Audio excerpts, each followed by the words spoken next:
নাম তার যুক্তি ফুল, স্বাদে একটু তেতো। আগে খুব সহজেই গ্রামে পাওয়া যেত, এখন সহজে দেখতে পাই না আর।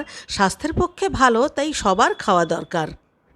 গাছে এই ফুলগুলি এরকম থোকা থোকা হয়ে মানে ঠিক ঝুমকোর মতো ফুটে থাকে। আমি আজকে এগুলোকে বড়া বানাবো। তার জন্য একটু মুসুরির ডাল ভিজিয়ে রেখেছিলাম, কিছুটা ফুল বেছে ধুয়ে নিয়েছি, তার মধ্যে মুসুর ডাল বাটাটা দিয়ে দিলাম, তার সঙ্গে একটু আদাও দিয়েছিলাম, নুন হলুদ দিয়ে বেশ ভালো করে চটকে মেখে নিলাম। এইবারে এই বড়াটাকে আরও খাস্তা করবার জন্যে বেশ খানিকটা চালের গুঁড়ো দিয়ে দিচ্ছি।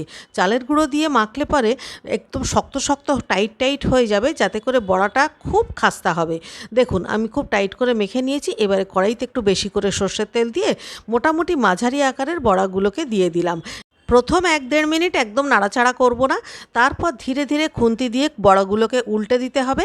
এরপরে গ্যাসের ফ্লেম হাইতে করে দিয়ে বড়াগুলোকে খুব ভালো করে নাড়াচাড়া করে একদম গোল্ডেন ব্রাউন করে, মানে একদম খাস্তা করে বড়াগুলোকে ভেজে নামিয়ে নিতে হবে।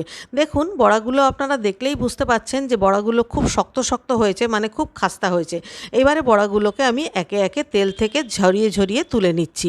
দেখুন এগুলো ডালের পাতেও খেতে ভালো লাগে, আবার চায়ের সঙ্গেও খেতে ভালো লাগে। কত সুন্দর হয়েছে বড়াগুলো। তো এই সময় বাজারে যদি আপনারাও যুক্তি ফুল পান, তাহলে কিন্তু অবশ্যই কিনে এনে বড়া করে খান।